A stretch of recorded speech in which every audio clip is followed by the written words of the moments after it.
There's a particular kind of cartoon that does something to your brain at night. Not an intense one, not something you'd put on to stay alert, but one that has enough going on underneath the surface that your mind can wander through it comfortably, without needing to pay sharp attention. The Amazing World of Gumball is, in my experience, very good for that. And the void, the mythology, the show built over its later seasons is specifically very good for lying in the dark and half thinking about. So that's what we're doing tonight. We're going to go through the entire history of the void, from the first hints of it in the early seasons, through the episodes that formally introduced it, through Rob and Molly and the rest of it, right up to the series finale and what came after. All of it in roughly chronological order, at whatever pace feels right. If you've seen the show, wonderful. If you haven't, don't worry about that at all. I'll explain what needs explaining. If you watched it as a kid and have a vague memory of being unsettled by certain episodes, without fully knowing why, this is probably quite a good video for you specifically. And if you're someone who came to the show as an adult and found yourself surprisingly invested in what's a fairly ambitious mythology for a cartoon about a cat in a suburb, the same applies. And if you're already deep in the lore and just want something familiar and long to sleep to, well, here we are. If you enjoy this kind of thing, there is a subscribe button somewhere on screen. It's free, it helps the channel. No pressure at all. Right, let's take our time with this. The Amazing World of Gumball didn't really come from anywhere normal in animation. Ben Bockley, the show's creator, had spent a chunk of his career before the show existed, designing characters for commercials and advertising campaigns, and a lot of those characters got rejected, set aside, deemed not quite right for the brief, too strange, not commercial enough, too whatever. He accumulated a sort of personal archive of creations that had been made with a purpose and then never got to have one. And at some point he started thinking about what you would do with all of those rejected things, all those characters whose function had been decided before they existed and then revoked before they had a chance to exist properly. The original concept he pitched to Cartoon Network Studios Europe was something close to this: a school for rejected cartoon characters. Characters without a proper role, attending classes somewhere, trying to find their feet in a world that had already written them off. That's actually a fairly affecting premise when you describe it plainly, and apparently the producers at Cartoon Network agreed it was a bit much, because the specific framing of rejected characters attending a remedial school was considered too melancholy for a kids' show and got adjusted considerably before anything got made. But the underlying idea, characters defined by not fitting anywhere, by being overlooked or discarded or deemed insufficient, stayed underneath the whole thing. It never went away. It just went quieter. What ended up on screen from 2011 was a lot funnier and stranger and more chaotic on the surface. A blue cat named Gumball and his goldfish brother Darwin getting into surreal episodic trouble in a fictional American suburb called Elmore. Mostly comedic, mostly standalone. Fast and funny in a way that worked for young kids, but had enough weird energy that adults watching alongside them could find things to appreciate as well. The visual style is part of what makes this show genuinely unusual, and I think it's undersold in most discussions of it. The characters in Gumball are designed and animated using completely different techniques from each other, and then simply placed together in the same scene as though this is the most ordinary thing in the world. You'll have a CGI fish sitting next to a hand-drawn cat against a photographic background of a real suburban street. A stop-motion character sharing a classroom with a flash animated one. The backgrounds in particular are photographs, actual photographs of real streets and real buildings, and these flat, artificially bright cartoon characters just live inside them and nobody comments on it. It creates a constant, low-level wrongness. Everything is meant to look slightly off, and the show never apologizes for this or explains it or draws attention to it. It's just the texture of the world. The show ran for 6 seasons on Cartoon Network, 2011 to 2019. During that time, it developed a fan base that was unusually devoted for a kids' cartoon, the kind of audience that watches episodes multiple times and makes detailed timeline analyses and argues about lore in a way that you might associate more with something like a prestige drama. And the main reason for that devoted readership, if you can call it that, was what the show built underneath its comedy in the later seasons. The mythology, the void.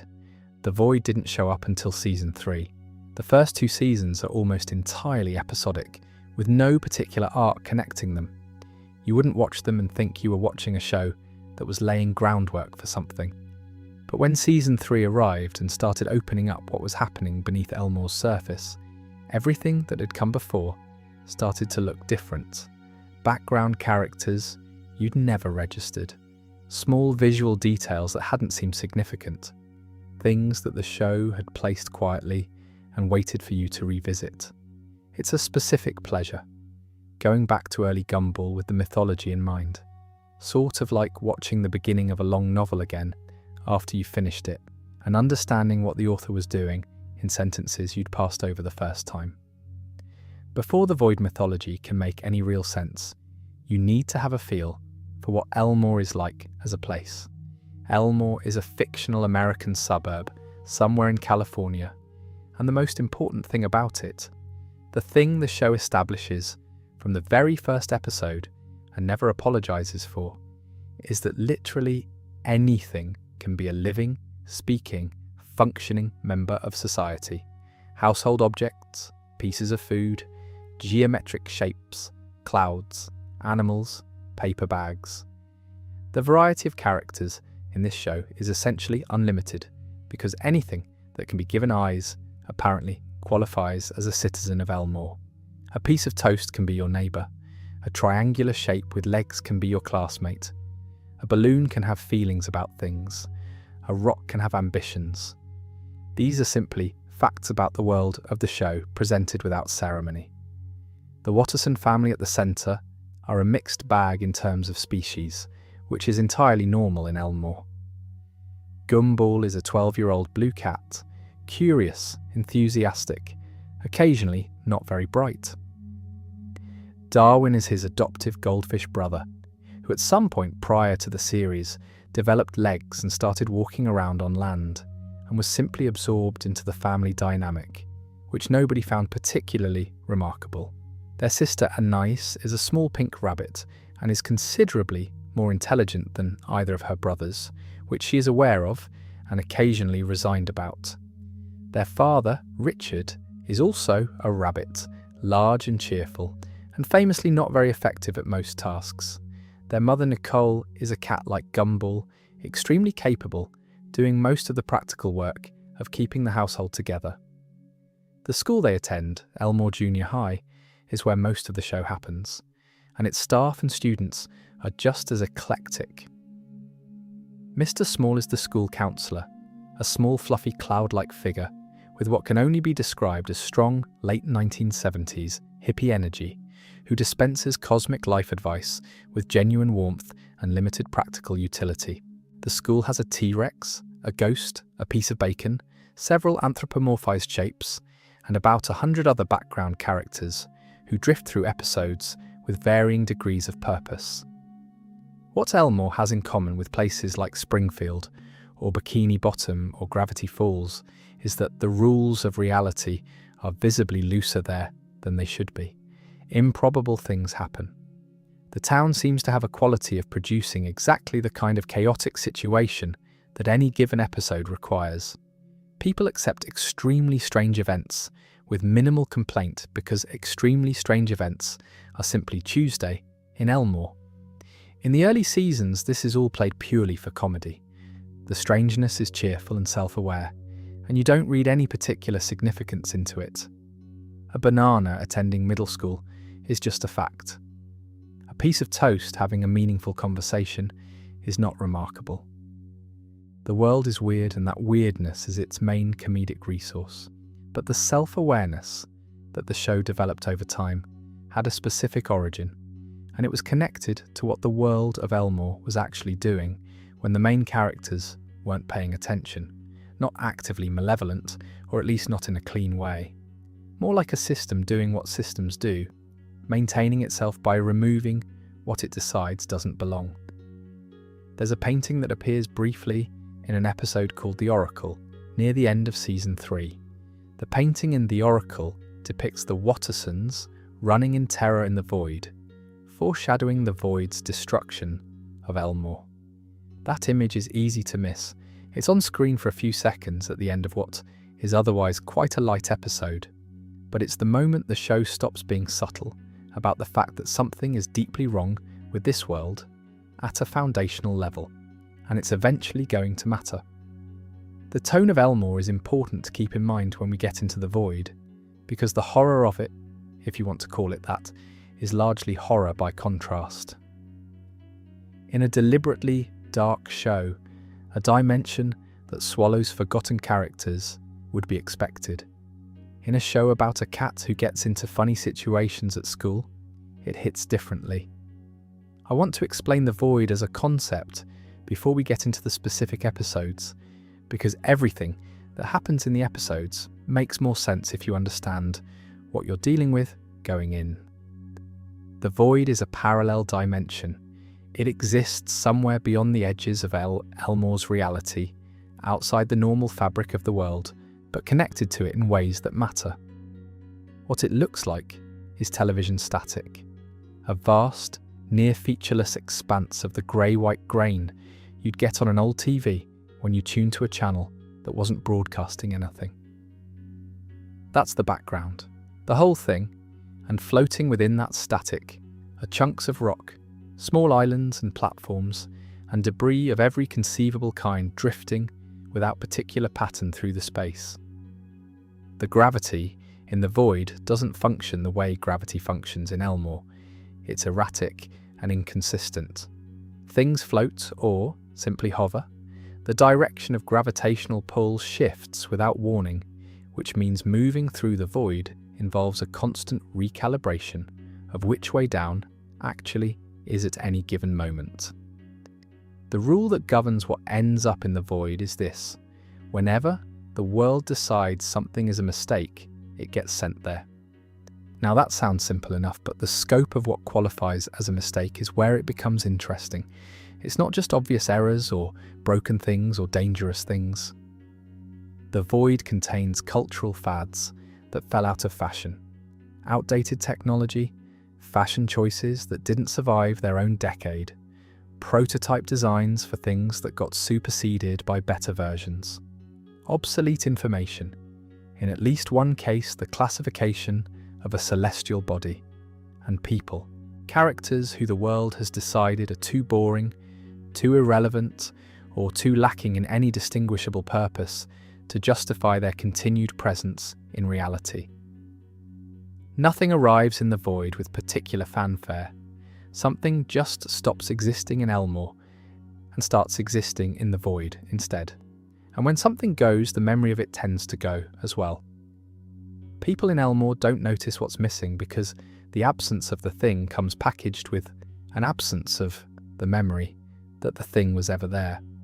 The world self-edits, quietly and efficiently, and then continues.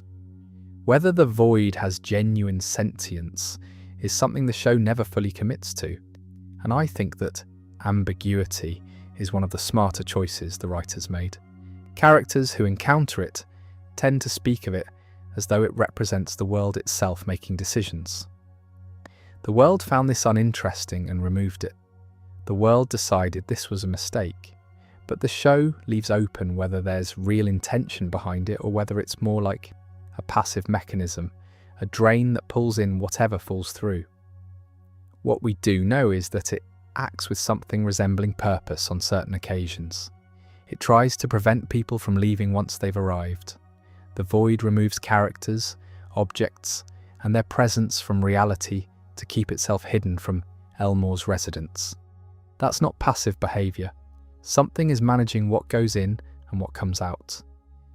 The interpretation most people arrive at, and one the show never confirmed directly in canon, is that the void is a metaphor for cancellation. We'll get into that properly later. For now, it's enough to say that the visual design of the dimension is doing exactly the thing that metaphors are supposed to do, pointing at something true about its own nature without explaining it out loud. The void also looks the way it looks for a reason.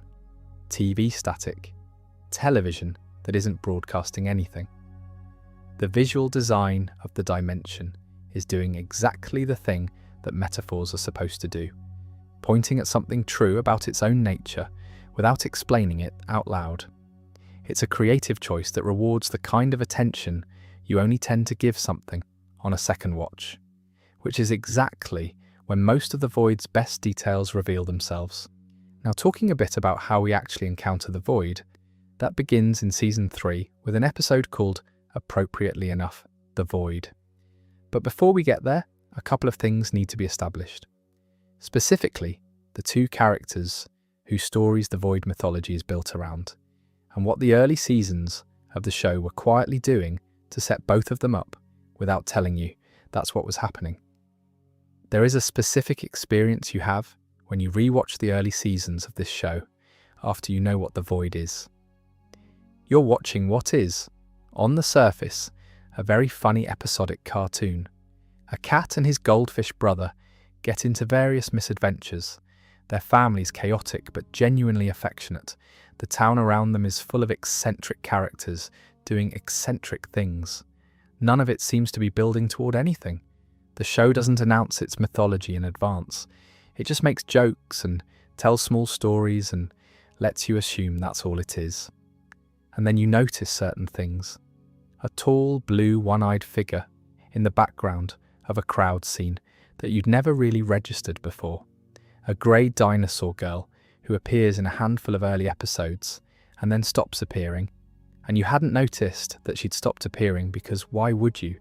Small details that read as production noise at the time and read as quite deliberate choices in retrospect.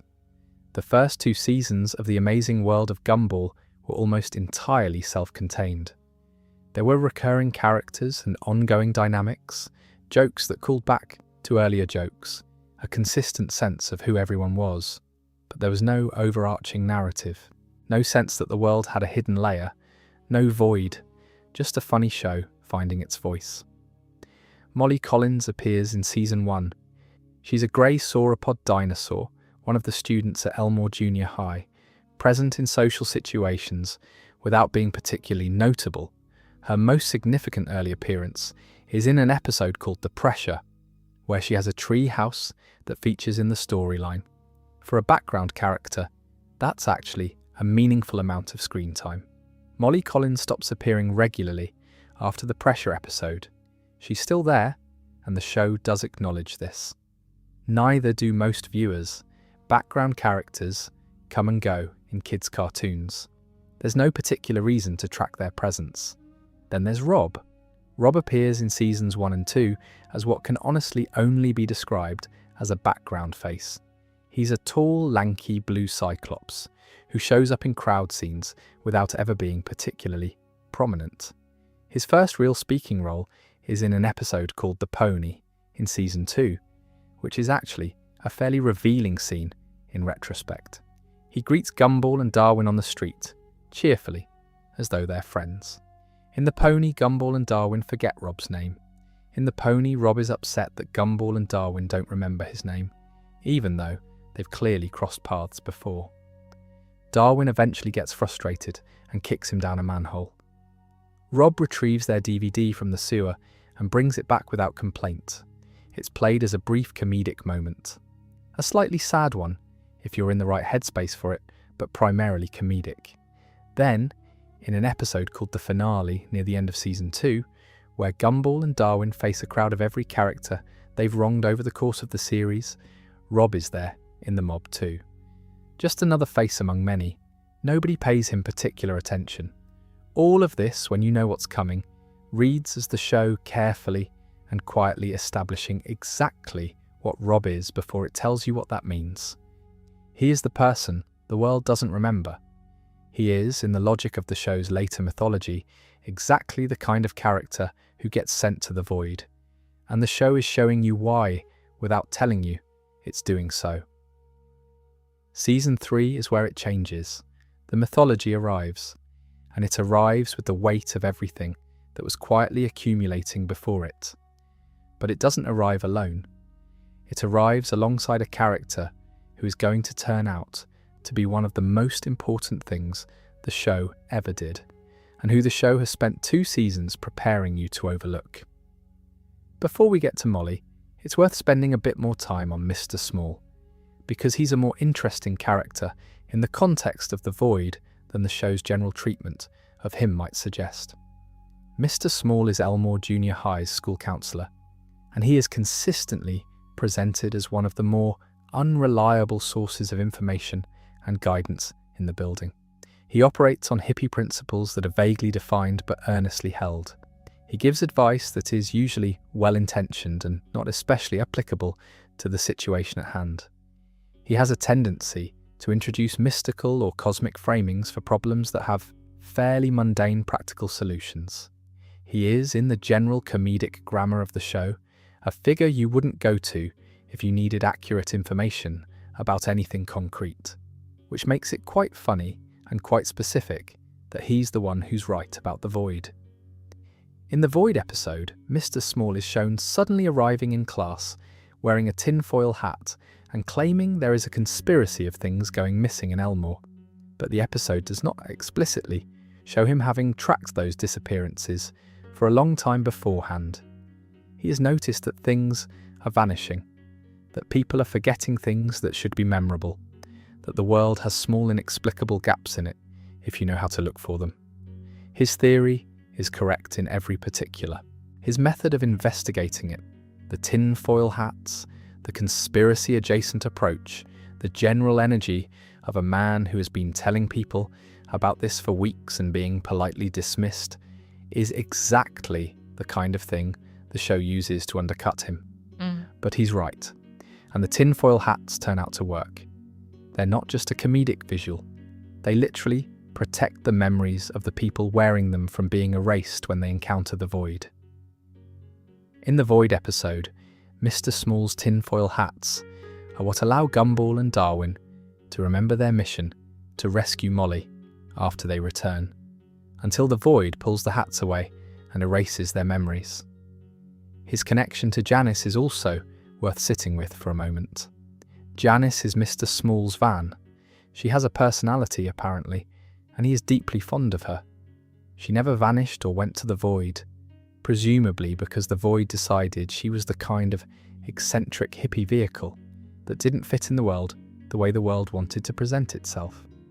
Mr. Small has been looking for her. In the void episode, Mr. Small only retains his memory of the void because of the tinfoil hat. The hat is doing real protective work, not just comedic work. Mr. Small was right about the hat as well. The idea that Janice was sent to the void and Mr. Small was not is interesting. The criteria for void removal is, as we've established, being deemed a mistake, being too irrelevant or too strange or too much of a departure from what the world considers appropriate. Mr. Small is quite strange, and not especially useful by most measurable criteria, but he stayed. Mr. Small was sent to the void. Maybe the world considers school counsellors necessary even when they're not especially effective. Maybe there's something about him specifically that makes him harder to categorise as a mistake. Or maybe he keeps his memory of Janice only because of the tinfoil hat, and without it the void would quietly claim him next. There's also the question of why Mr. Small was already tracking disappearances before the episode began.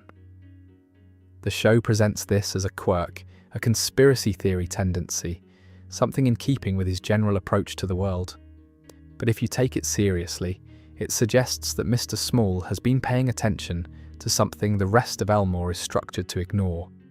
He notices the gaps. He tracks what's missing. He's not very well equipped to investigate them rigorously, but he notices them. That's a quality that, in the context of the Void's operation, is fairly unusual.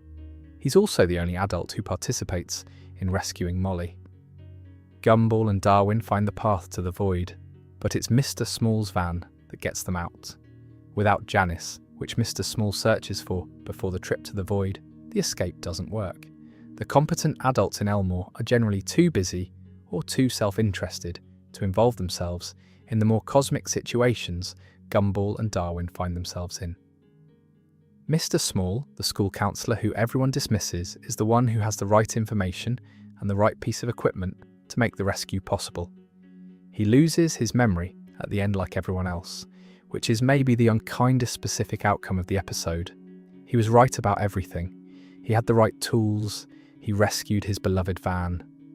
And then the void took the memory of all of it, and he went back to being the school counsellor who nobody quite takes seriously. He found Janice and then forgot he'd found her. The thing about Molly Collins as a character choice is that she's designed to be forgettable. That's not an accident, and it's not a flaw. It's the whole point of her. She's a grey sauropod dinosaur with a polite, slightly unremarkable personality who slots into crowd scenes without drawing attention. There's no episode in season 1 that sets Molly up as someone especially important or especially vivid. She's just there, part of the texture of the school environment, someone who might be present in the background of a scene without the scene being about her. And then she isn't there anymore. And the show correctly anticipates that most people watching won't notice. When we eventually find out what happened to her, in the season 3 episode that gives the void its name, the explanation is very simple. Molly was boring. The world found her uninteresting and removed her from reality. That's it. There was no villain who decided to erase her. No specific incident that triggered the decision. Just an ambient judgment. The world collectively deciding that she didn't justify the space she was taking up, and the consequence of that judgment being her complete removal from existence. That's a fairly unsettling idea when you sit with it for a moment. Not that she did anything wrong, not that she caused any harm or made any enemies, just that she wasn't engaging enough to justify her continued presence. The criteria was entertainment value, essentially. She wasn't interesting enough, so she was taken out of the story. What the show is doing with Molly is using someone genuinely forgettable as the first example of how the void works, which is the most efficient possible demonstration of its logic. If the show had chosen a beloved and memorable character to be erased, the concept would carry different weight. You'd spend the episode thinking about the specific character who was taken rather than sitting with the general principle. By choosing the most unassuming character imaginable, the writers make the point cleanly. The criteria isn't about bad behaviour or specific mistakes. It's just relevance, or the lack of it. Inside the void, Molly is frozen in time, paused like a video on hold. She doesn't experience the duration of her absence because she isn't actively present in the void. She exists there in the way a paused image exists, technically occupying a space without actually being in a state. For her, when Gumball and Darwin wake her with a touch, it's been essentially no time at all since she disappeared from Elmore. I find that detail quite affecting, and I've thought about why. I think it's because it removes the suffering from the situation. She didn't sit in the static for however long and experience being forgotten, didn't feel the absence of her life or her world. She was simply not there, and then she was there again. The cruelty of the concept operates entirely outside her awareness, which is almost more unsettling than if she'd been conscious of it, in a way that I can't quite articulate. It just sits there as a fact and does something to your mind if you look at it for too long. Now, since we're on the topic of Molly and the episode that rescues her, we should get into the episode itself. Because while Molly's situation is the most sympathetic thing about the void, it's not the most significant thing. That distinction belongs to someone the show deliberately doesn't draw attention to until much later. There's one more thing worth sitting with before we move on though. After the rescue, Molly goes back to school. She appears in subsequent episodes occasionally, part of the general crowd, not prominently featured. She doesn't seem traumatized by what happened, largely because she doesn't remember it. She's just Molly again, unremarkable and present, occupying her background role in the world of the show. That return to normalcy is quietly strange if you're thinking about it. She went to the void and came back, and the world closed around her absence while she was gone, and now she's back and none of it, apparently, made any lasting impression on the world. She's still the same character. Nobody asks where she's been. The show doesn't treat her return as a significant moment for anyone except Gumball and Darwin, who then immediately forget about it. What Molly's case reveals, as much as anything, is that the void selection criteria is impersonal in a way that's almost harder to engage with than if it were cruel. There's no judgment being levied against Molly as a person. No decision was made about her worth as an individual. The mechanism that removed her operates below the level of intention. It's closer to erosion than to punishment. You become less visible over time, and at some threshold, the world lets you go. Molly crossed that threshold. Most people don't, and there's no particular reason given for why she crossed it and others didn't, which is maybe the most unsettling thing the concept offers. This episode begins with Mr. Small wearing a tinfoil hat. Mr. Small is the school counsellor, a small, fluffy, cloud-like figure in sandals who generally dispenses life advice from a place of genuine care and very limited practical grounding.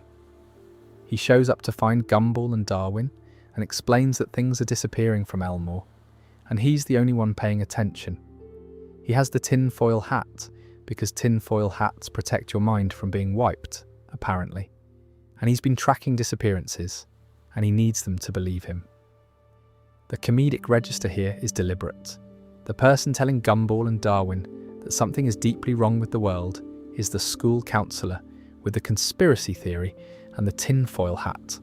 The show is doing that thing where it puts the correct information in the mouth of the character who is easiest to dismiss, which is a nice structural choice. Darwin goes to his locker and notices something. The lockers go 115 and then 117. There's no locker 116. In the episode, the locker numbers go straight from 115 to 117, with 116 missing from the sequence as though it had never existed.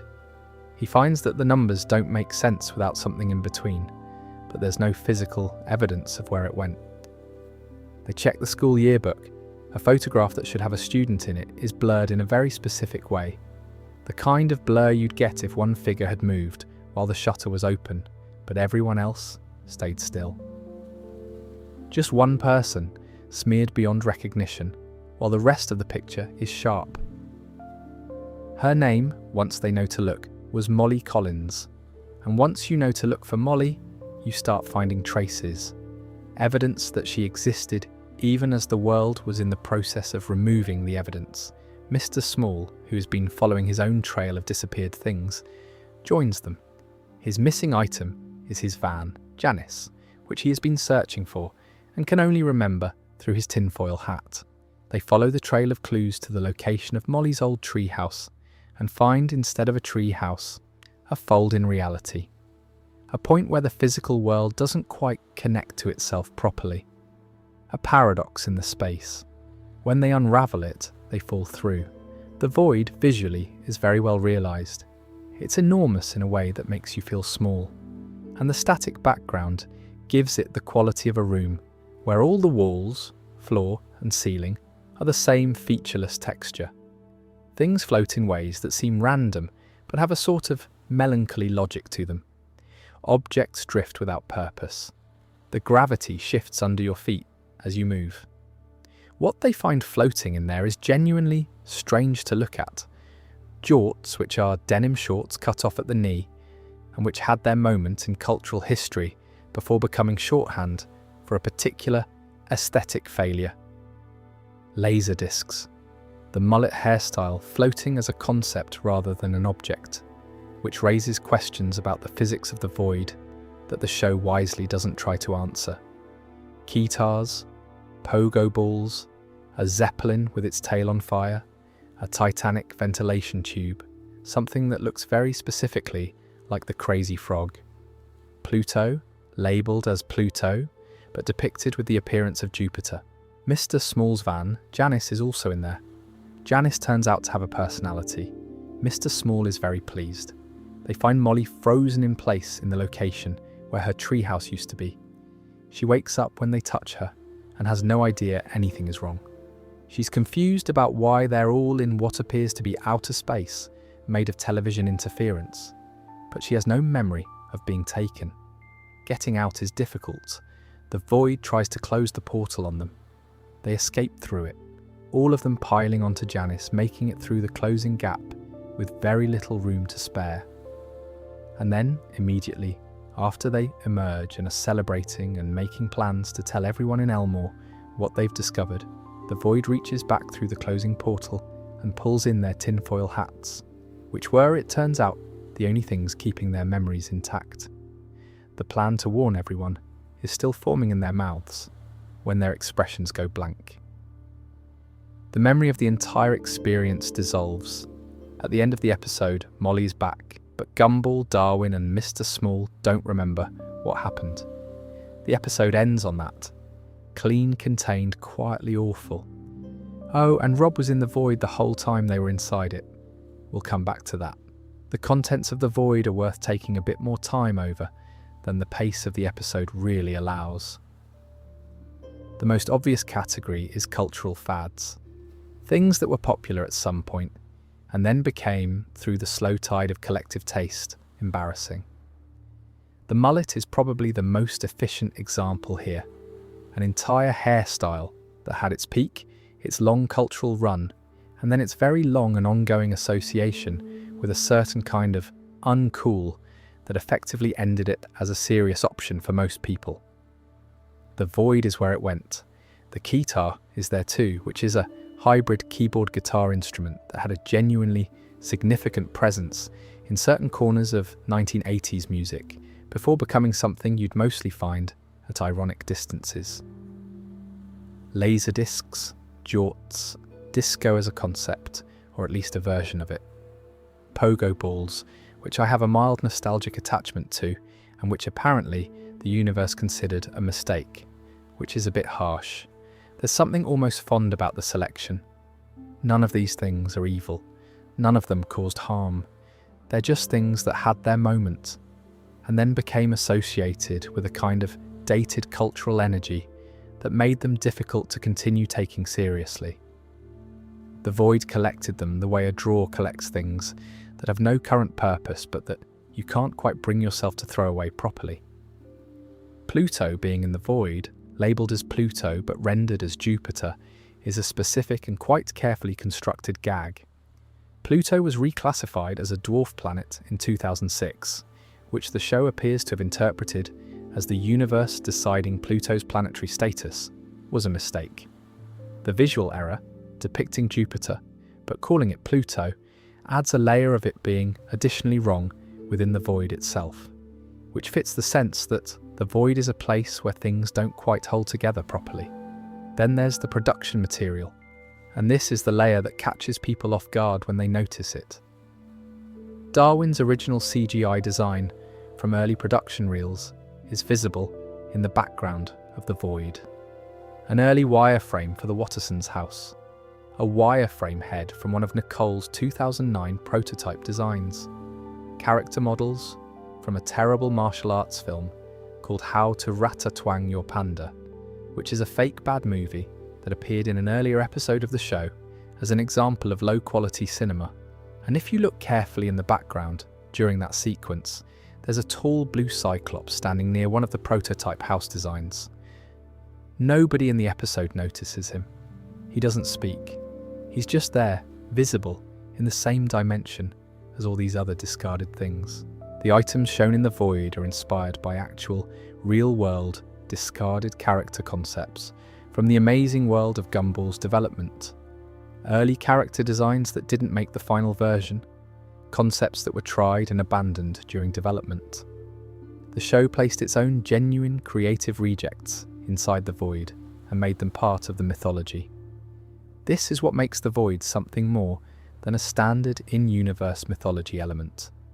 It exists in two places simultaneously: inside the show as a concept with its own rules and history, and outside the show as a kind of visible archaeology, a place where you can see what the show was trying to be before it settled on what it became.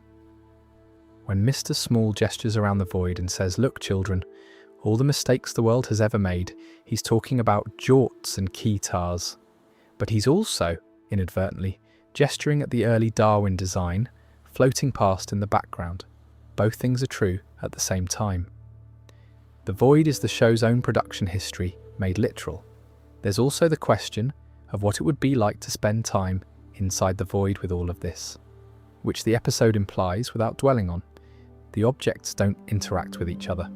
They don't form communities or develop relationships. They just drift. The crazy frog isn't having conversations with the Hindenburg. The mullet isn't commiserating with the keytar. Everything is separate, existing in its own small sphere of presence, moving around each other without touching.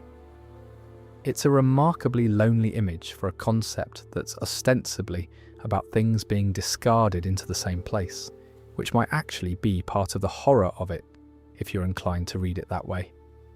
The void isn't a place where mistakes find each other.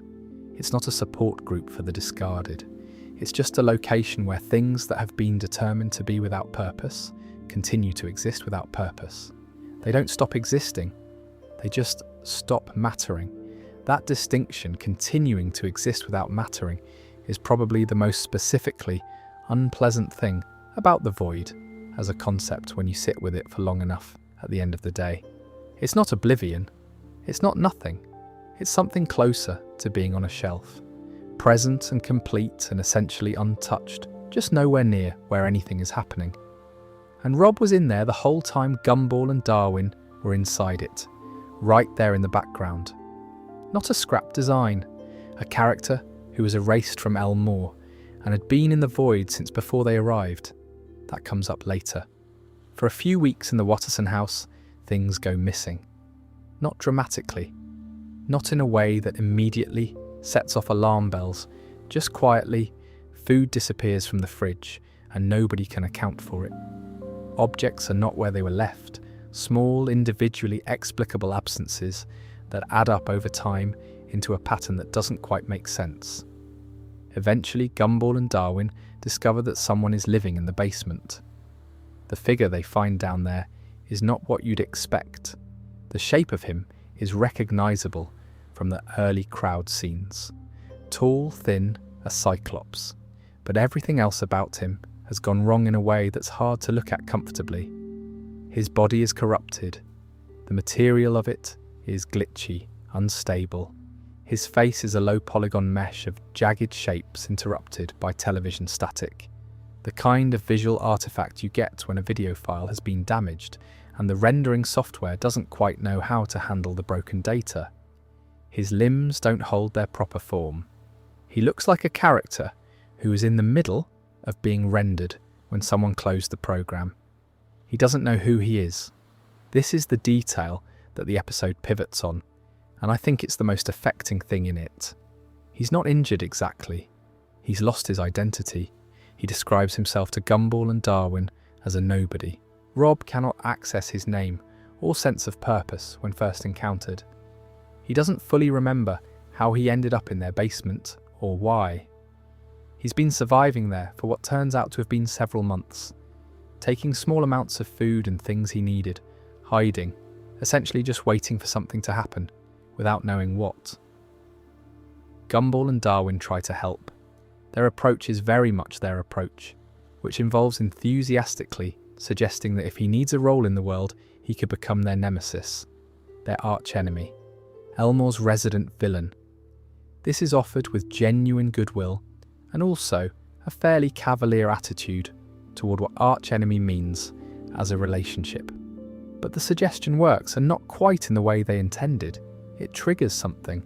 In a flashback, we see what happened. He was in the void. He'd been there for some time, alone, with no clear sense of how long. He saw Gumball and Darwin come through the portal searching for Molly. He called out. He tried to get their attention. He was standing there, visible, and they walked past him as though he wasn't present at all. They'd passed him the same way. The world had always passed him. When Gumball and Darwin escaped on Janice, he grabbed onto the back of the van. It was the only option he could see.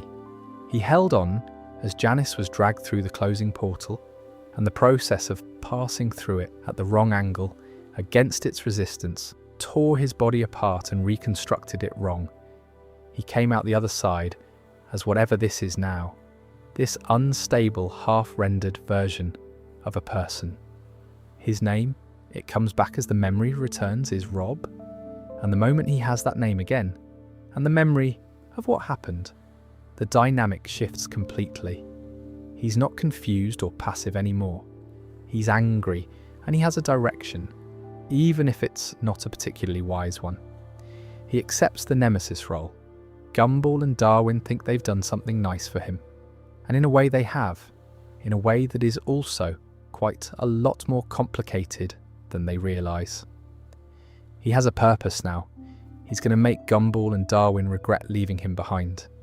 That gives him something to get up for, and in the logic of the show, that apparently matters more than the purpose being a healthy one. The nobody is also interesting for what it establishes about who Rob is outside of the void. He's not naturally aggressive or cruel. During the months he spent in the Wattersons' basement, he apparently caused no harm to the family beyond the theft of small amounts of food. He could have done all manner of things. He had access to the house, to the family, to information that might have been useful in various ways. He just quietly survived. He's someone who defaults to endurance over action when given the option, which is actually a character detail that carries through into his later episodes, even when he's actively villainous. The villainy is a performance, or at least partly a performance, an identity he put on, because the alternatives were worse. There's also something notable about how Gumball and Darwin respond to him in The Nobody. Once they understand what happened to him, they're not frightened or hostile, they're sympathetic. They try to help, in their characteristically unhinged way, and Rob accepts the help, or the version of help they're offering, because he's been in a basement for months, waiting for something to happen, and this is something. The show is being quite honest about the compromises people make when they've been isolated long enough. There's a running gag in the show where Gumball can never remember Rob's name. He calls him Rich, Ralph, Bob, Roy, Rolf, Ron, Ross, Raj, Rose on one memorable occasion. There are episodes where he gets it right, particularly in the later seasons. But for a long stretch of the show's run, the closest thing Rob has to consistent acknowledgement from his own nemesis is being called something that rhymes with his actual name. And Rob finds this absolutely maddening, which is quite understandable when you think about what it means in context. The gag works on multiple levels, which is the signature of this kind of recurring joke done well.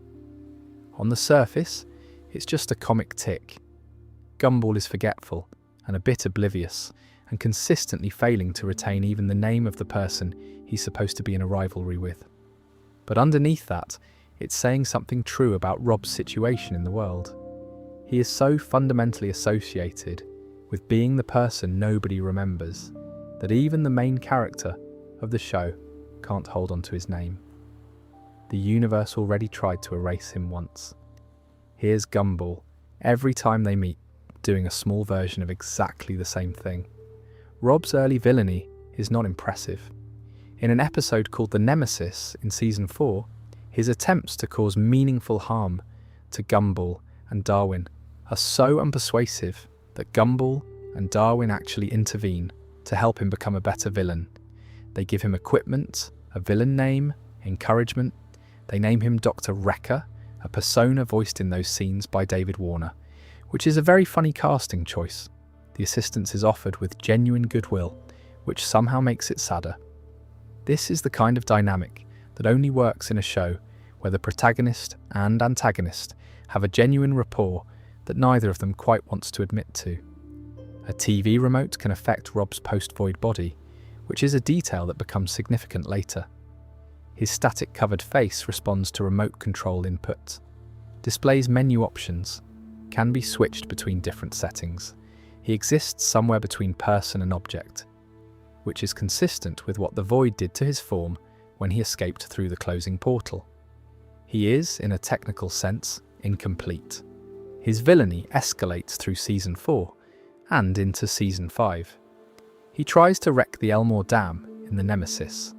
He places a bomb on a school bus in an episode called The Bus and demands a ransom of $1 million from the police. He's becoming more effective, if still occasionally hapless in his execution. But Rob's most important characteristic, the thing that makes him worth paying close attention to, is the one that gets revealed in his bigger episodes. He knows he's in a fictional universe. He understands that Elmore isn't real. He knows that Gumball is the protagonist of this story, and that by the logic of narrative, he's required to be the antagonist. He didn't choose this. He was assigned to it by forces he can name and observe, but can't fully challenge.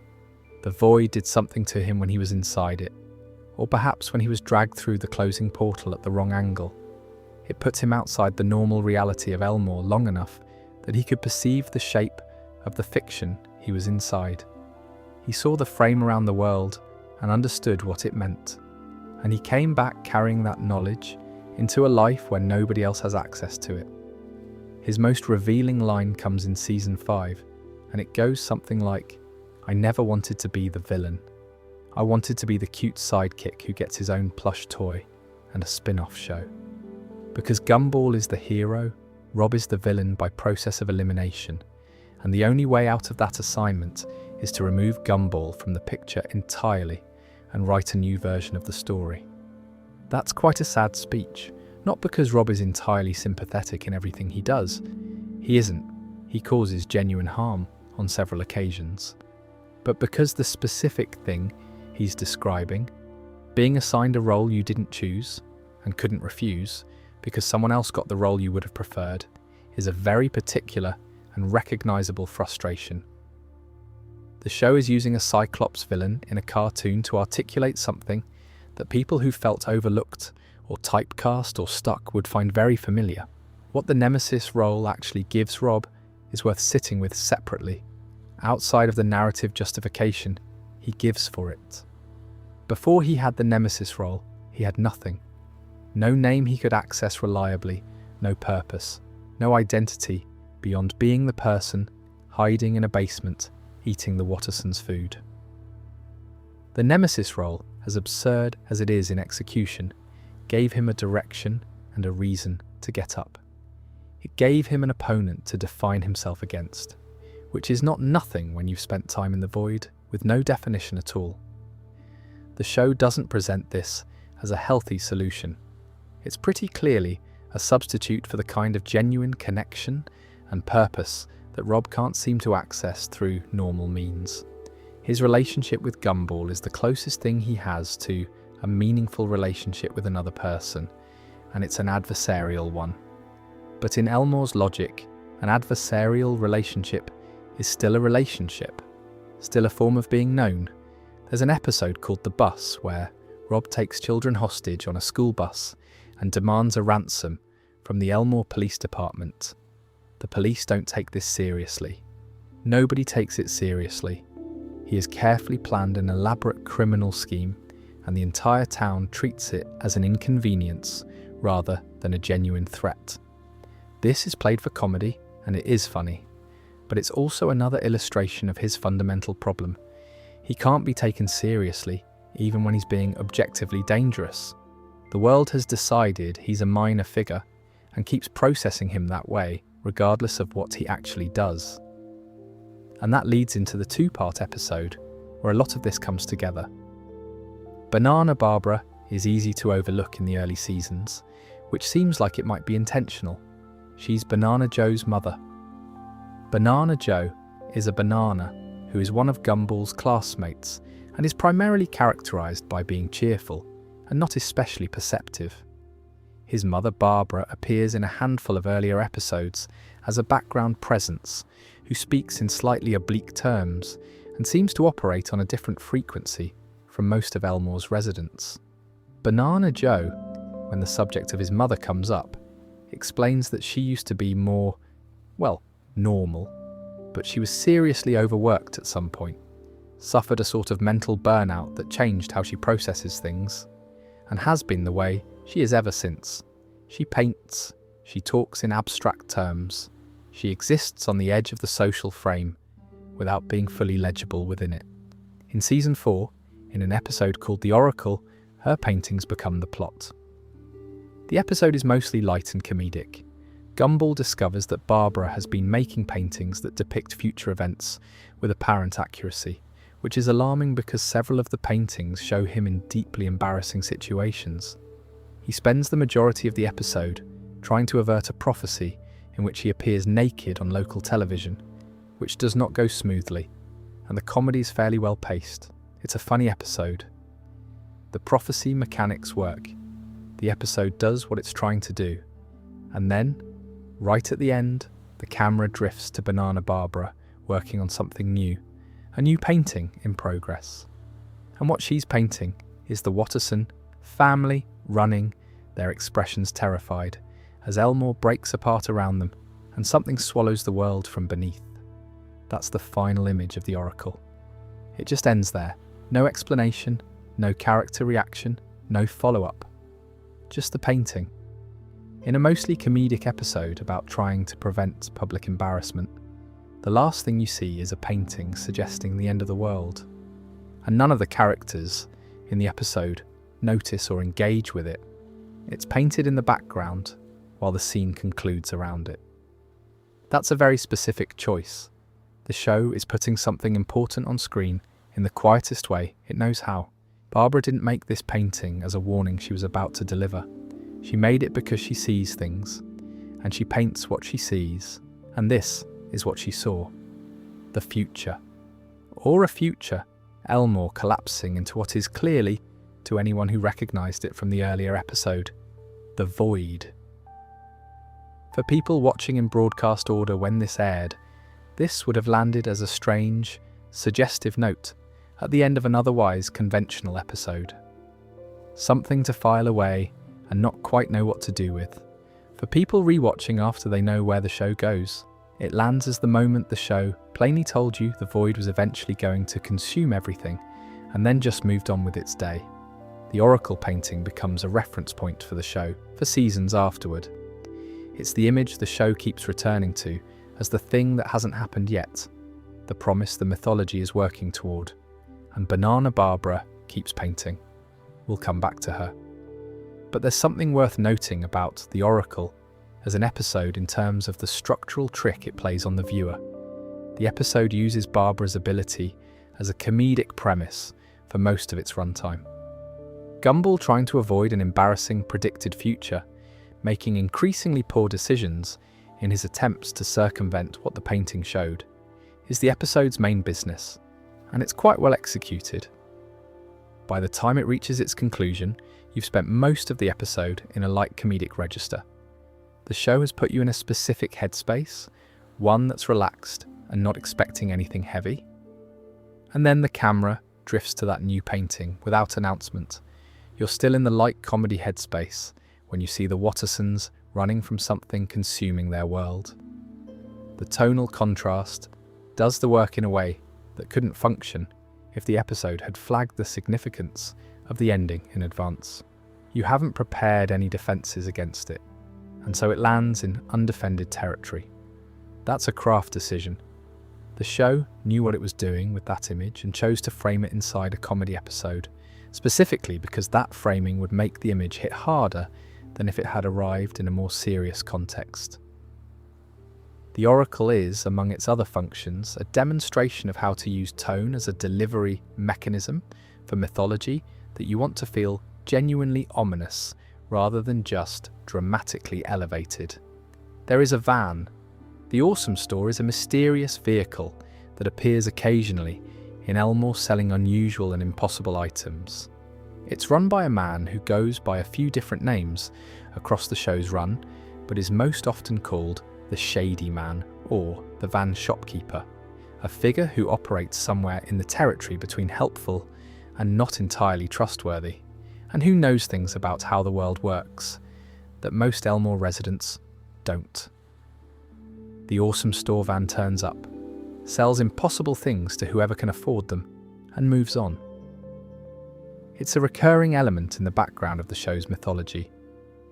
Rob steals a universal remote from the awesome store.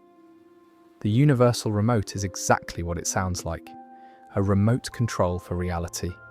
It can fast forward time, it can rewind it, it can pause the world around you, it can change things. Subtitles on conversations, the time of day, events in progress, people's relationships and perceptions. Potentially everything, given enough courage and disregard for consequences. In The Disaster, which closes Season 5, Rob uses it to take apart Gumball's life piece by piece. He changes the subtitles on reality so that what Gumball says appears to Darwin as something deeply insulting. Darwin leaves. Rob applies the remote to Gumball's parents, separates them, alters their relationship.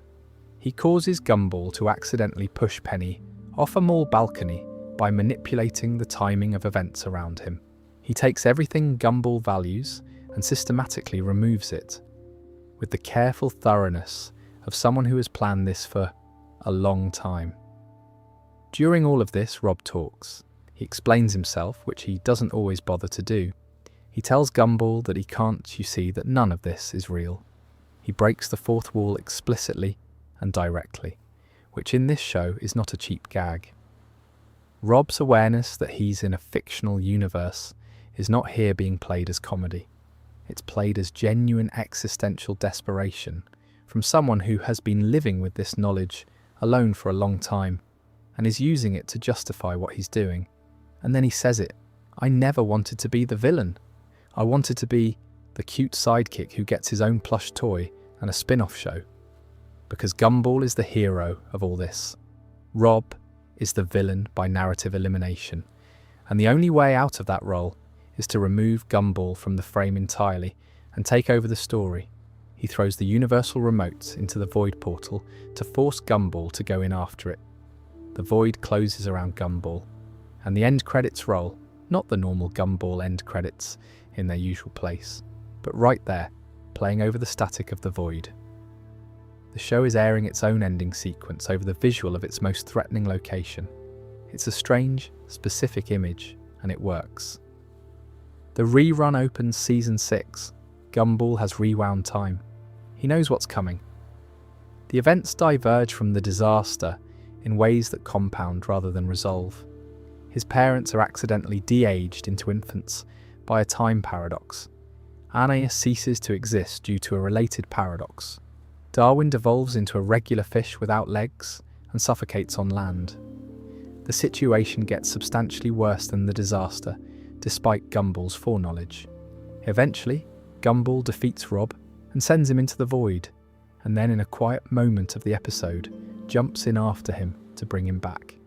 He finds Rob somewhere deep in the static, alone on a chunk of rock, with nowhere to go, staring at nothing in particular.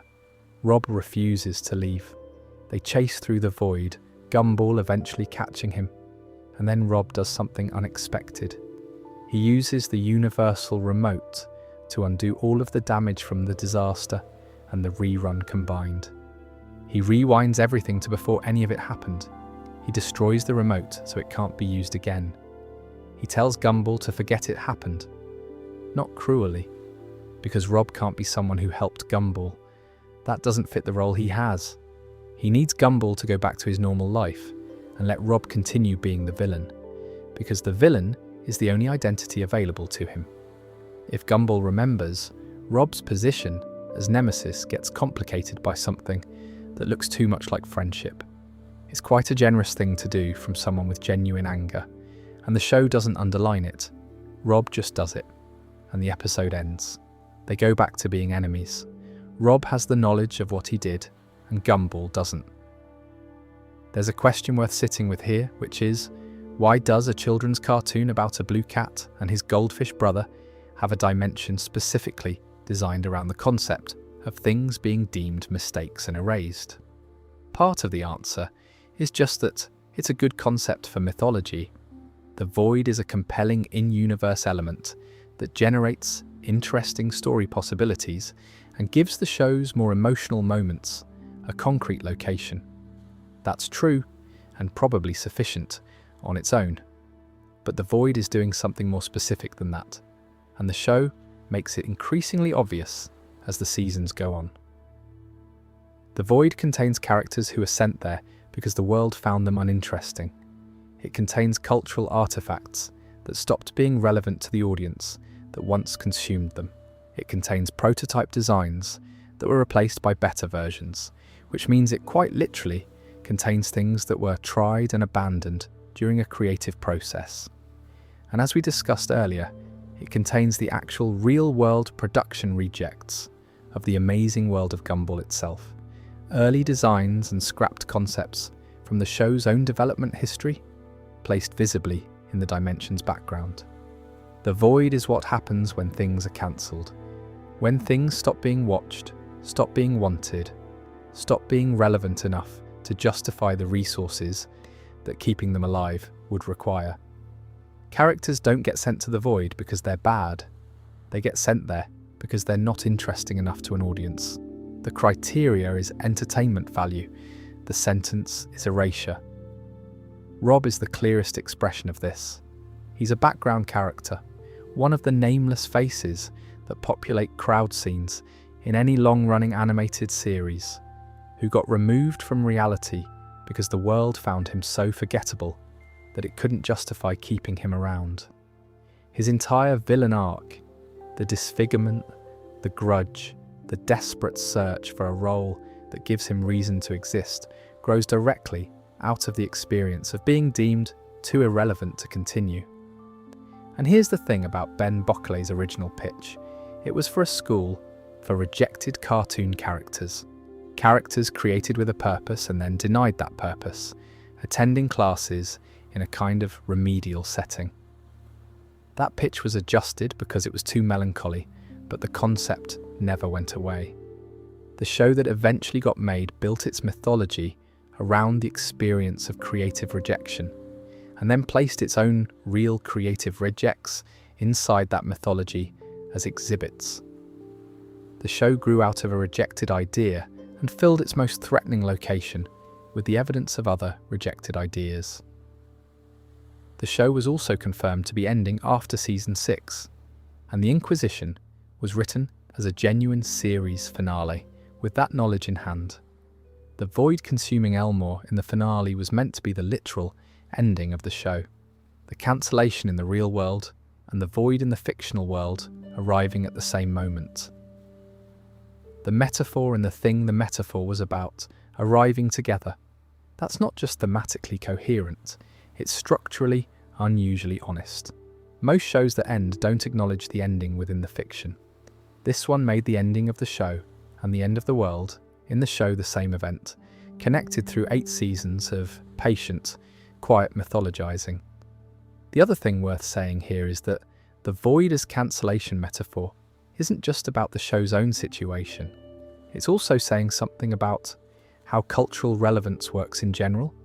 Things exist, are noticed, are valued, and then the attention moves on, and the things remain, but the acknowledgement of them slowly drains away. And in the void's logic, that draining of acknowledgement is itself a kind of erasure. You don't have to be actively forgotten to end up in the void. You just have to stop being watched. Stop generating the interest that justifies your continued presence in the active space of the world. That's quite an unsettling idea to put in a cartoon about a blue cat attending school, and the show never announces it explicitly. It just builds the concept over several seasons and lets the implications accumulate. Banana Barbara is being kept in a warehouse in the Elmore junkyard. This is the setup for an episode called The Future in season 6, which does something fairly unusual in the show's run. It makes Rob's motivations genuinely opaque and leaves them that way for a surprisingly long time. Rob has kidnapped Barbara and is forcing her to paint. He wants to know what's coming. He's been watching her prophetic work over the course of the show, aware of her ability to depict future events with accuracy, and he's noticed something that concerns him. The paintings that used to show tangible events, specific situations and characters in recognizable places have been changing. They keep producing static. Every time he asks her to paint the future, she produces a canvas covered in the grey-white grain of the void's background. He tells her it isn't working. He wants her to try again. She produces more static. He doesn't understand that the static is the answer. That's what's ahead. The future she can see isn't something she can render as an image, because the future she can see is the void consuming everything. It's a quietly awful setup. Rob is standing in front of the information he's looking for, and he can't read it because it doesn't look like information. He just sees failure. Canvas after canvas of what he takes to be a broken ability, what the scene is really showing, and what's quite uncomfortable about it when you understand what's happening, is that Barbara isn't withholding anything. She's painting exactly what she sees. She's not defying Rob or playing games with him. She's a painter who paints what she perceives, and what she perceives is static. She doesn't know why. Rob doesn't know why, and neither of them are going to figure it out through more canvases. There's also something quietly grim about what Rob is attempting in this episode relative to where he ends up by the end of it. He came here to learn something he could use. He gets the information technically. The future is static. But knowing the future is static doesn't help him any more than it helps Barbara. You can't plan around the absence of a future. It's not actionable knowledge. He leaves the episode with exactly the certainty he didn't want. Gumball, Darwin and Banana Joe find the warehouse through a fairly convoluted sequence involving Barbara using her painting ability to leave breadcrumbs for them. There's a fight. Rob ends up erased from existence by Barbara's painting, which is an option apparently available to prophetic artists in Elmore. Gumball feels bad about this and asks Barbara to restore him. She does. The painting she makes to bring him back shows him falling into the void, which is not a great omen, and then Gumball says something casual about seeing Rob in the future, and Barbara says, "But there is no future." The episode ends on that line, with the screen cutting to static and a silhouette visible inside it. What Rob was trying to do in the future only becomes clear later, when the rewrite from the revival material fills in the gaps. Rob had been piecing together the truth about Elmore for some time. He'd understood that the show's world was fictional, that the void was tied to the show's continued existence, and that something was coming. His reasons for kidnapping Barbara were not about hurting anyone. He was trying to gather intelligence about the end of the world so he could do something about it. He tried to explain this to Gumball and Darwin before he was erased, crying out that they didn't know what he was trying to stop, but he was erased before he could say more. Barbara's statement that there is no future turns out to be accurate. The future she can see is static. The future is the void. And at this point in the show, with the Inquisition coming, that's not a metaphor anymore.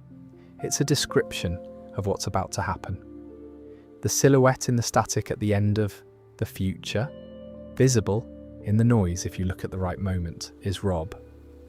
The episode after this one, The Inquisition, shows what he's doing there and what he was trying to prevent.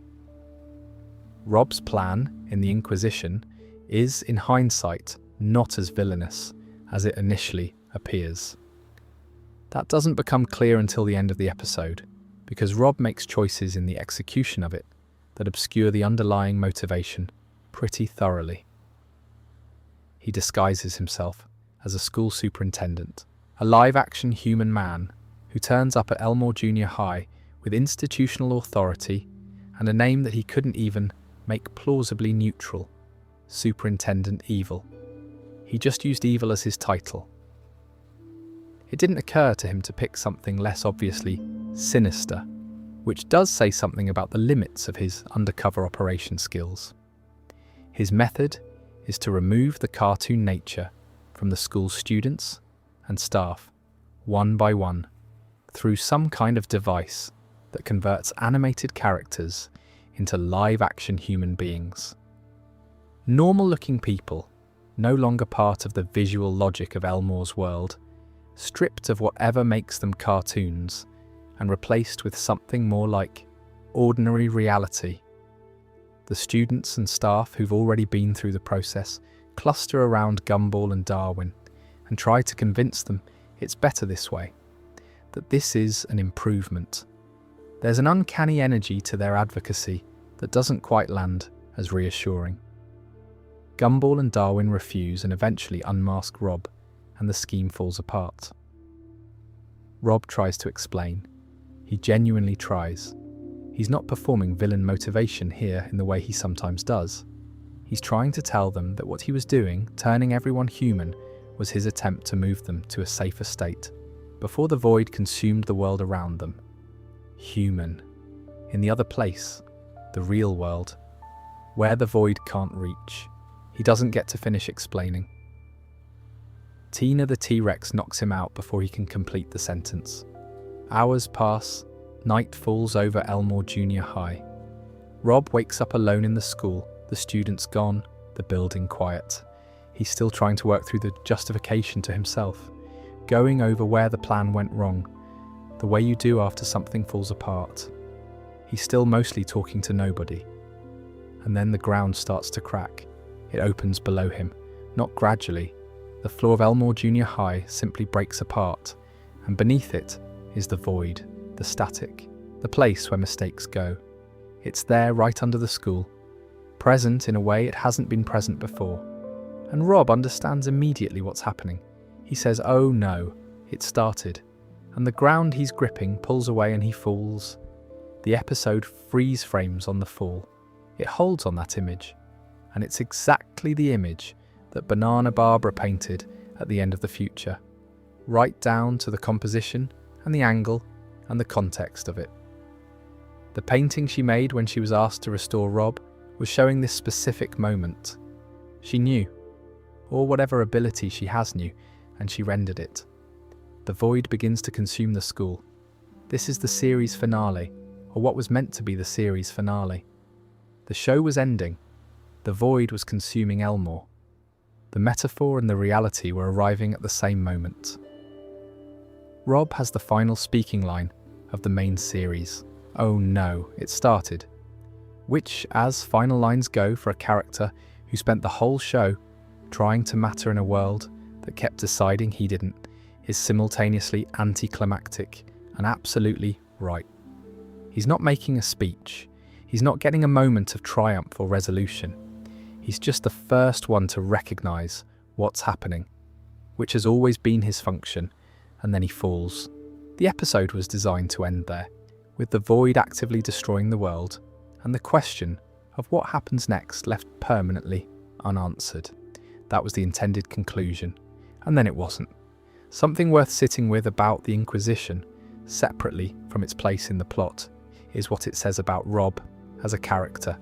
At this point in the show, he's been a villain through most of his screen time, or something wearing the costume of a villain. He's caused genuine harm. He's been selfish and destructive in various ways. But the Inquisition shows him doing something that none of his villain appearances have suggested he was capable of, caring about the people he's been opposing. His plan was bad.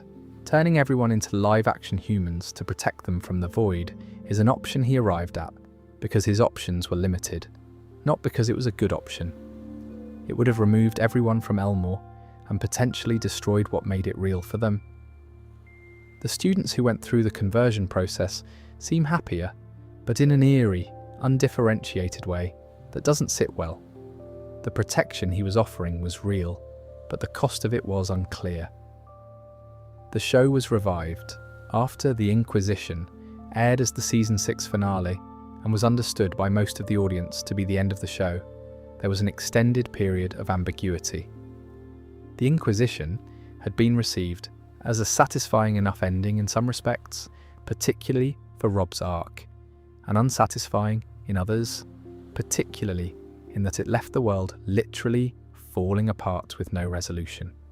Depending on your tolerance for open endings, that either felt appropriate or deeply frustrating. Eventually, more Gumball material was confirmed. first through shorter form content, then more substantially, and the revival status of the show brought with it new episodes that expanded the mythology and, crucially, addressed what happened to Rob when he fell into the void at the end of the Inquisition. The episode called The Rewrite handles most of this, and it establishes several things that change how you understand the show's mythology going forward. Rob survived the fall, the shady man, the van shopkeeper from the Awesome Store, the figure who sold Rob the universal remote in the disaster, and who seems to operate with knowledge of how Elmore's world actually functions that goes well beyond what ordinary residents possess, entered the void. He went in, apparently without the usual complications that visiting the void involves for other characters, and he found Rob. The two of them are in the void together, in the van, and the shady man passes ownership of the Awesome Store over to Rob before they, presumably, part ways. The specific circumstances of this, why the shady man went in, what he knew about what was happening, what he expected to find, and what the full extent of his knowledge about the void actually is, are not fully explained in the episodes that exist so far. He remains one of the more opaque figures in the show's mythology. He knows things, he acts on that knowledge. The show doesn't feel the need to account for him thoroughly, and in a way that ambiguity suits him. What matters for the void mythology is that Rob becomes the owner of the Awesome Store. The mysterious van that travels Elmore selling impossible items now belongs to the character who once stole the most dangerous thing it contained. There's something structurally satisfying about that transfer, a kind of narrative inheritance that makes sense without needing to be explained. The rewrite also establishes the clearest articulation of what triggers the void that the show has offered. There are two conditions under which it will begin destroying the universe. The first is if the show is cancelled, which is the cancellation metaphor stated plainly. The most direct the show has been about what the void represents. The second is if Gumball and Darwin discover that their world is fictional. The moment of metatextual realization, the point at which the characters inside the fiction understand that they're inside a fiction, is apparently enough to activate the end. This second condition is interesting because of what it says about the nature of the threat. The void isn't an external force that acts on Elmore, regardless of what anyone inside it does. It's activated by a specific kind of awareness. As long as Gumball and Darwin believe in the reality of their world, as long as they haven't looked behind the curtain, the void can't reach them in the most final sense. It's their belief in the world that partly protects the world. The moment they understand it to be constructed, the construction begins to dissolve. Rob's role in the revival, given all of this, is genuinely interesting. He's now the person in Elmore who is most responsible for keeping the void at bay, partly through his ownership of the Awesome Store and whatever that entails, and partly through his ongoing effort to manage situations in ways that prevent either the show's cancellation or the main character's discovery of their fictional nature. He falls back into the void at least once more in the revival material. He keeps getting back out. The void keeps trying to have him back, in the way it perhaps feels it has an outstanding claim on him. There is a version of this arc that, if you look at it from a particular angle, is almost optimistic. The character who was sent to the void for being forgettable, who came back broken and angry, and then slowly and sideways found a purpose, ends up as the one person in Elmore who genuinely understands what the void is, what it wants, and what it would take to stop it. Nobody appointed him to that role. He arrived at it by accident, as a consequence of all the things that happened to him. The void tried to erase him, and instead made him the only person capable of addressing it. That's not a clean redemption arc in the conventional sense. He's still a villain in a lot of respects, still pursuing his own interests, still not quite the cute sidekick he wanted to be. But he's something. He has a function, and for someone who spent the better part of 3 seasons being defined by the absence of a function, that apparently matters quite a lot. The Amazing World of Gumball was never a show that resolved everything.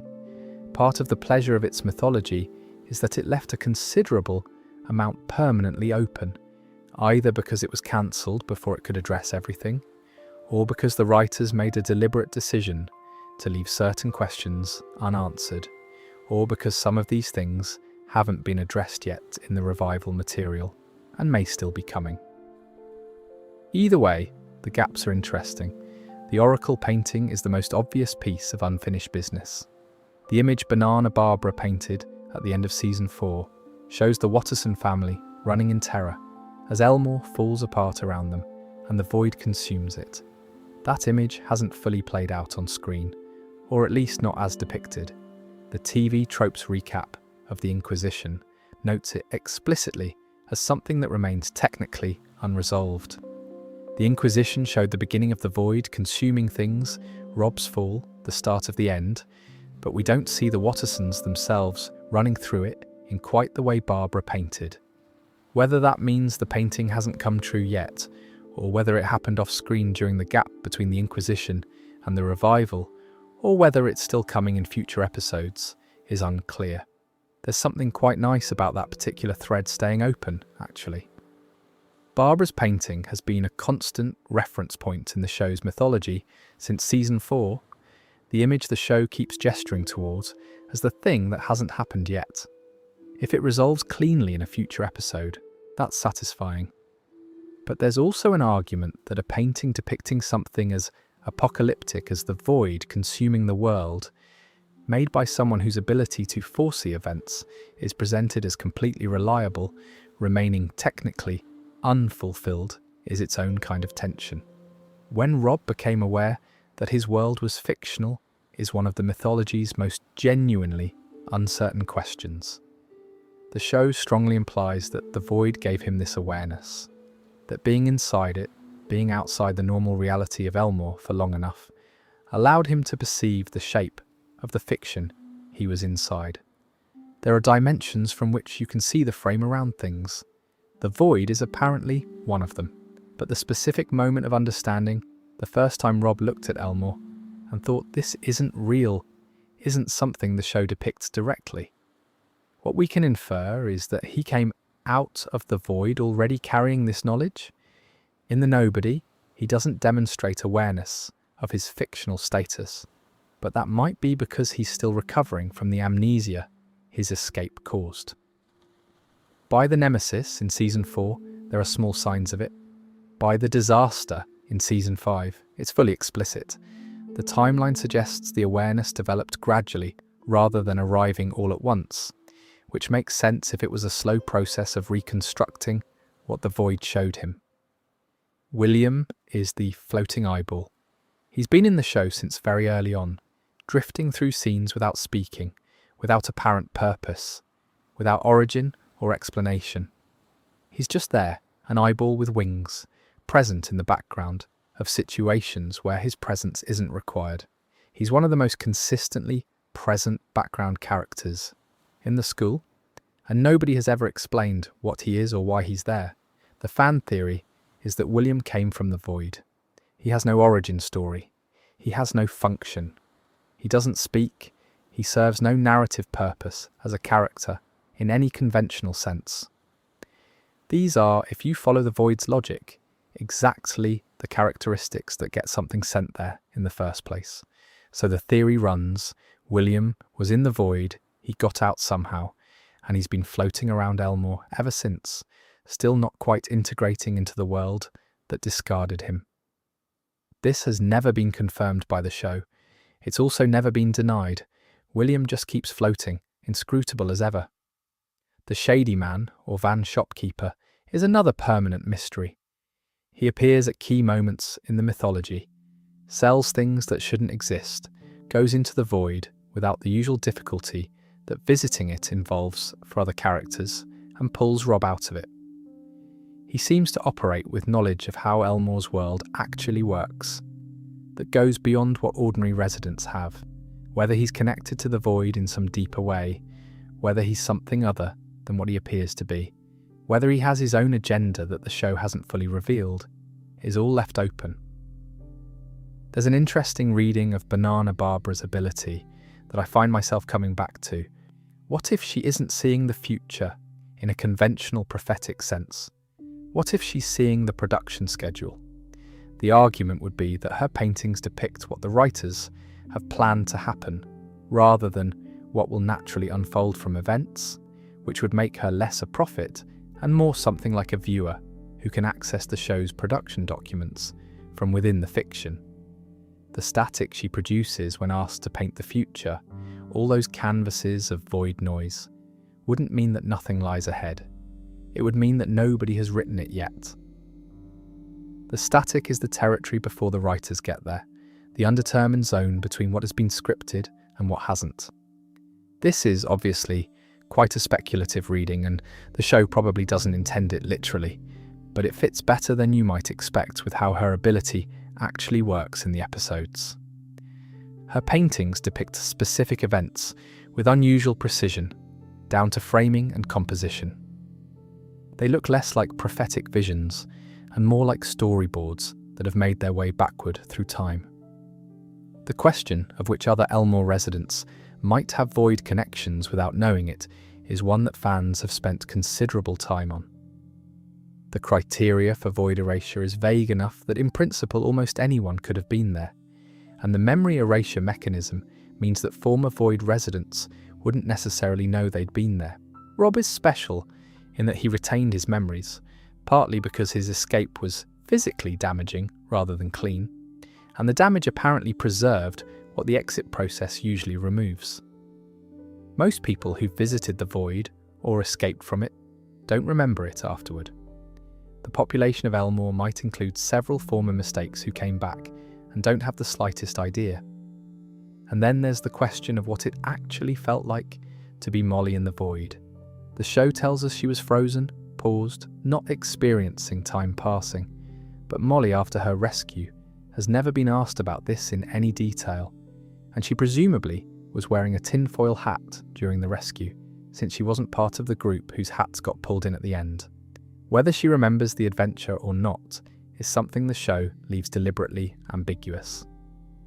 She appears in a few subsequent episodes without any apparent awareness of what happened to her, which suggests she either forgot everything or the show simply doesn't address it further. Both are equally possible. One more theory worth mentioning, which is less a specific prediction about a character and more a general interpretive position. Some fans argue that the show's frequent fourth wall breaks, spread across the whole run, aren't just comedic devices. They're the world of Elmore being slightly porous, slightly unable to contain the awareness that something unusual is going on with its nature. Gumball, in particular, breaks the fourth wall quite casually in several episodes. The reading is that this casualness is itself suspicious. Characters in a truly opaque fiction don't notice the camera.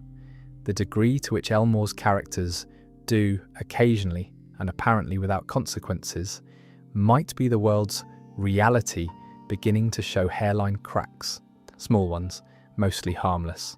But present, shows with deep mythology have become a recognizable category in animation over the past 15 years or so, and it's genuinely good company to be in. Adventure Time spent a decade building an enormous cosmology around its post-apocalyptic world, with alternate dimensions and ancient cosmic entities, and a history of catastrophe that the characters are only partially aware of. Gravity Falls had a carefully plotted mystery box structure, a notebook full of secrets, a demon made of pure mathematics and chaos who wanted to destroy the world, and a resolution that addressed most of what it had set up. Steven Universe built a mythology around a galactic empire and the consequences of colonialism and the nature of identity, which went considerably further into genuine emotional complexity than anyone had initially expected from a show about a boy with a magical gemstone in his stomach. Regular show, Wander Over Yonder, Star vs. the Forces of Evil, Over the Garden Wall, all of them built varying degrees of mythology and narrative continuity over their runs. The Amazing World of Gumball's void mythology fits somewhere in this landscape, and it shares certain qualities with those shows. The sense that there's more going on underneath the surface than the episodic comedy would suggest. The slow accumulation of lore that rewards attention and returns viewing. The use of recurring visual elements to build towards something. But the void does something that none of those other shows' mythologies quite does, and it's the thing that makes it stick. It incorporates the show's own production history. Adventure Time's lore is elaborate and carefully constructed. The Lich and the Enchiridion and Marceline's backstory are all well-developed pieces of an intricate fictional world. But you can't find Pendleton Ward's rejected character sketches from 2008 floating in the Night Owl's domain. The mythology lives entirely inside the fiction. Gravity Falls has its mysteries and its weirdly effective emotional core, but Bill Cipher isn't standing next to Alex Hirsch's development notes from when he was pitching the show to Disney. The secrets in Gravity Falls are all inside Gravity Falls. The void has the early Darwin design, the prototype Wattersons house, the wireframe Nicole. These are the Amazing World of Gumball's own real-world creative discards, placed inside the dimension that the show's mythology designates as the repository for mistakes and irrelevancies. It's the show folding its own scrapped material back into itself, making the dimension that swallows fictional mistakes also the literal home of its real ones. That doubling in-universe mistake and out-of-universe reject existing in the same space is what gives the void a kind of density that standard mythology elements don't have. It's not just interesting within the story, it's also a piece of the show's actual past, made visible and given a name and a location. And Rob, the character who grew out of this aesthetic, who is in some sense the living embodiment of it, a background face who was given enough specificity to have a backstory, who was sent to the place where unused creative material goes, and who came back as the show's most consistently interesting character. Rob's arc mirrors the show's own origin pitch so directly that it's hard to believe it isn't intentional. Rejected creative material, finding a purpose it wasn't initially designed for, becoming meaningful precisely because of, and not despite, having been discarded. The horror register of the void works for the reason already mentioned, that the contrast with the show's usual tone is what makes it effective. But it also works because the void's logic is recognizable in a way that supernatural threats in animation rarely are. Most things in cartoons threaten characters through violence or power. The void threatens through irrelevance. It doesn't confront you, it just stops acknowledging you. And then the acknowledgement you existed stops being available to anyone else either. The horror isn't dramatic, it's quiet and administrative. That's the quality that makes it particularly resonant for adult viewers of the show, people who watched it as children and are returning to it now. The experience of being overlooked, of not being interesting enough to maintain someone's attention, of existing in spaces that aren't quite designed with you in mind, is one that most adults have encountered in some form. The void takes that experience and makes it structural. The world literally has a disposal system for it. And somewhere in the static, a half-rendered Cyclops is trying to find a reason to matter in a story that never built a reason for him. The show ran from 2011 to 2019 in its initial form, with the revival extending its life further. The void was introduced in season 3 and remained the spine of the show's mythology for the rest of its run. For a concept that arrived as a single episode and was never initially intended to become the through line of the whole series, it became something unusually coherent. The mythology of the void is, when you trace it from the void through the nobody, through the oracle, through the disaster, and the rerun, and the future, and the Inquisition, genuinely well structured. It builds, it pays off things, it's set up It has an internal logic that holds. That's worth noting, I think, for a children's cartoon that was primarily a comedy. The serious mythology works because it was worked out with care, not just gestured at. The people making the show put thought into what the void was and what it meant and where it was going, and that shows in the finished product in a way that rewards attention. And that's quite rare.